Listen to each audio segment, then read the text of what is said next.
Polda Jawa Barat kembali melakukan pemeriksaan kepada Peggy Setiawan siang hari ini. Namun, undangan pemeriksaan yang dikirimkan hanya melalui pesan singkat membuat kuasa hukum menilai pemeriksaan ini terlalu mendadak. Tim kuasa hukum Peggy memutuskan untuk berangkat ke Polda Jawa Barat pada Rabu pagi untuk mendampingi Peggy Setiawan yang menjalani pemeriksaan tambahan di Mapolda Jawa Barat pada pukul 1 siang waktu Indonesia Barat.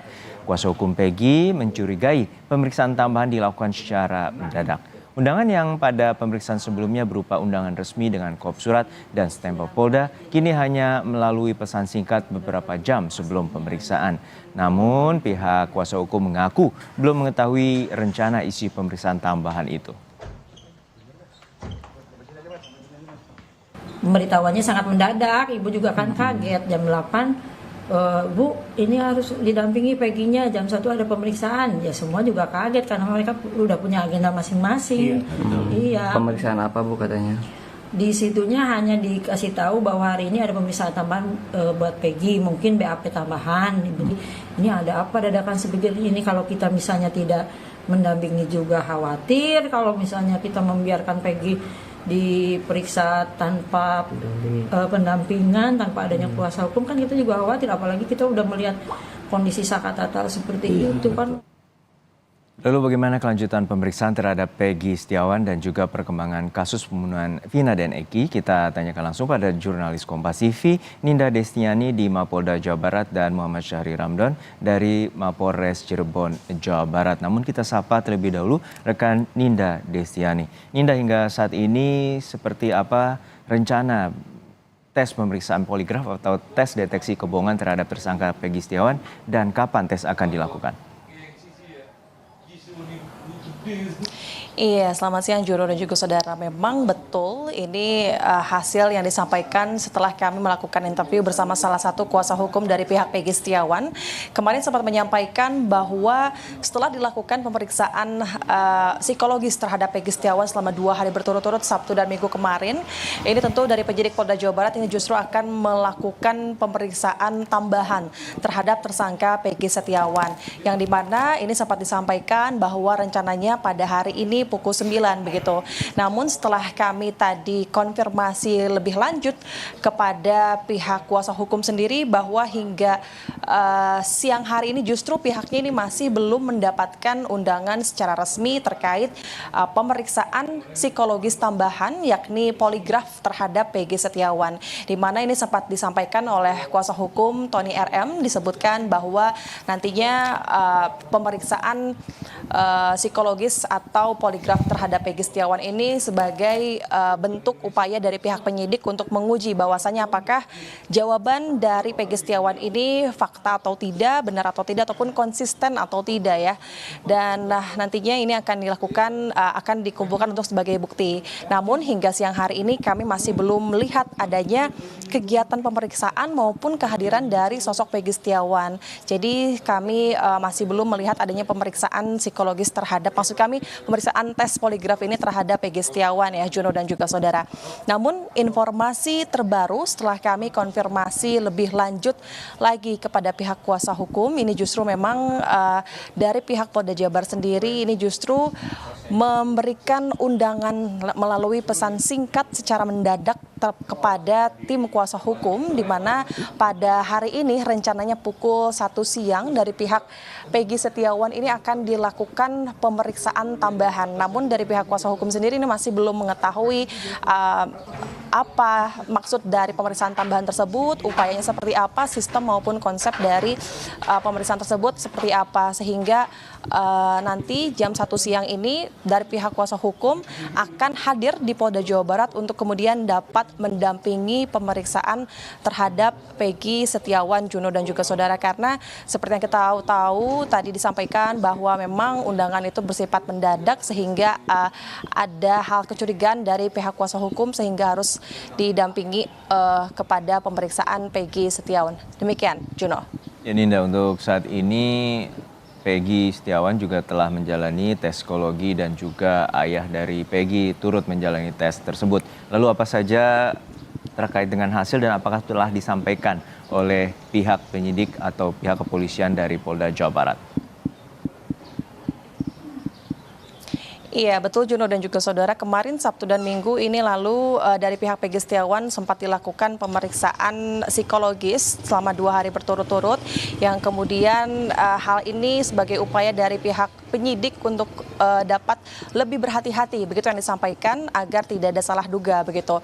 Kemudian setelah itu turut dari ayah Pegi Setiawan ini juga turut diperiksa oleh tim penyidik untuk kemudian diperiksa psikologis forensik, di mana ayah Pegi ini diperiksa kurang lebih selama 8 jam dan juga diberikan pertanyaan kurang lebih 12 pertanyaan, dan memang hal ini juga disampaikan nantinya sebagai alat bukti dari penyidik untuk nanti dapat dilimpahkan ke pengadilan.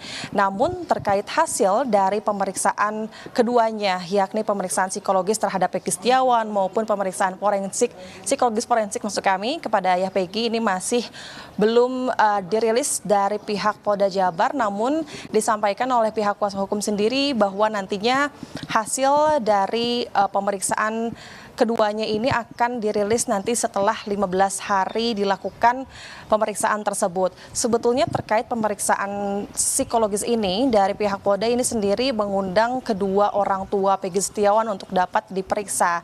Namun sejauh ini yang baru saja melakukan tes psikologi ini hanya dari pihak Pegi Setiawan, begitu juga dengan ayahnya.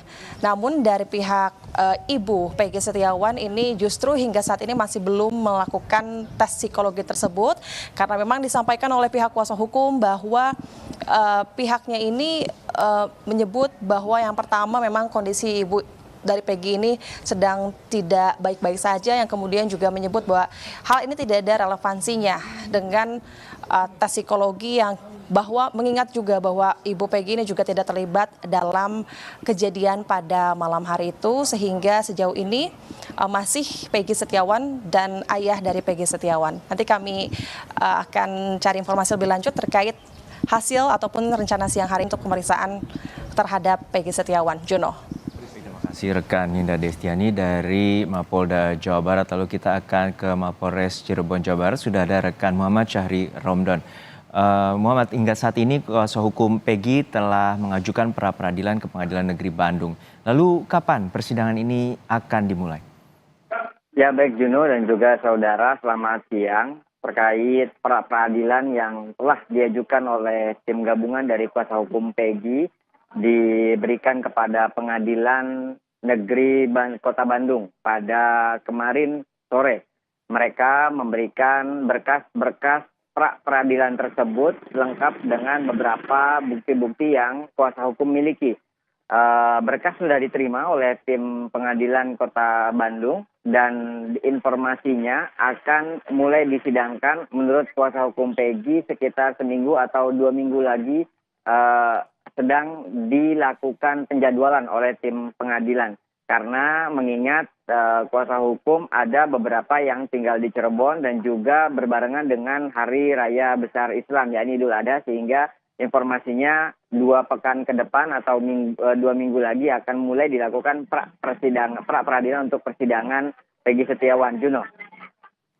Ya, untuk saat ini keluarga Pegi sempat keberatan dengan tes psikologi yang dimintai penyidik pada ibu Pegi. Lalu keluarga juga meminta agar AEP atau saksi yang berada di TKP pada 8 tahun silam dan saksi lainnya yang mengaku dan mengetahui terkait dengan pembunuhan tersebut, lalu apakah akan diperiksa ulang oleh pihak kepolisian? Sampai saat ini tim kuasa hukum masih belum mendapatkan informasi jawaban dari penyidik Polda Jawa Barat yang terus menangani kasus pengungkapan pembunuh Vina dan juga Eki.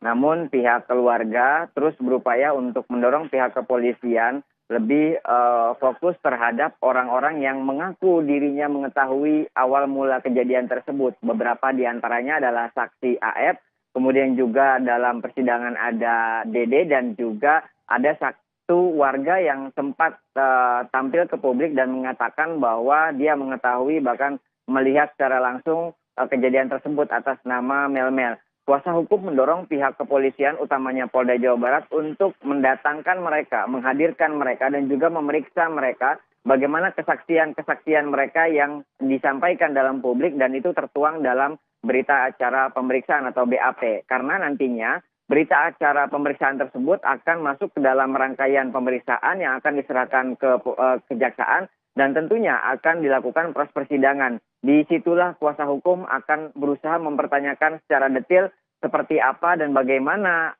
pengakuan-pengakuan para saksi yang mengetahui tersebut. Ini perlu dilakukan menurut kuasa hukum agar memberikan kepastian hukum, agar memberikan kejujuran pada saat pemberian kesaksian terhadap kasus tersebut. Karena sampai saat ini menurut kuasa hukum banyak sekali yang telah dilakukan pemeriksaan oleh Polda Jawa Barat. Dari beberapa rekan Peggy, pasca Peggy ditangkap, kemudian juga mulai kembali muncul beberapa saksi-saksi yang dulu sempat dihadirkan dalam persidangan, kembali memberikan pengakuannya yang kemarin sudah disampaikan dan muncul ke dalam publik adalah rekan-rekan dari 5 orang terpidana. Beberapa di antaranya adalah Pramudia, Teguh, Okta, dan yang kemarin baru dilakukan pemeriksaan di Mapolres Cirebon Kota adalah Ahmad Saifuddin. Keempat orang ini menjadi saksi bahwa di tahun 2016, tepatnya 27 Agustus 2016 lalu, pada jam sore atau pada saat Tina dan Eki ditemukan, mereka sebetulnya berada di rumah Ketua RT Pasren. Sehingga akhirnya mereka memberikan kesaksian ini pada saat ini dengan nyaman, dengan aman, dan dengan sebenar-benarnya. Karena satu hal yang perlu ingin mereka tekankan dalam pemberian kesaksian saat ini adalah pada tahun 2016 lalu, mereka terpaksa memberikan kesaksian tidak sedang bersama 5 terpidana karena berada di bawah tekanan beberapa pihak. Sehingga akhirnya mereka tidak dapat memberikan kesaksian yang sebenar-benarnya baik pada saat DAP ataupun persidangan berlangsung di Pengadilan Negeri Kota Cirebon 2016 atau 2017 lalu. Juno. Baik, kita nantikan bagaimana pengusutan tuntas dan pengungkapan dugaan kejanggalan yang terkait dengan pembunuhan Vina dan Eki 8 tahun silam. Terima kasih jurnalis Kompas TV Muhammad Syahri Ramdan dari Cirebon, Jawa Barat, dan sebelumnya rekan Ninda Destiani dari Mapolda Jawa Barat.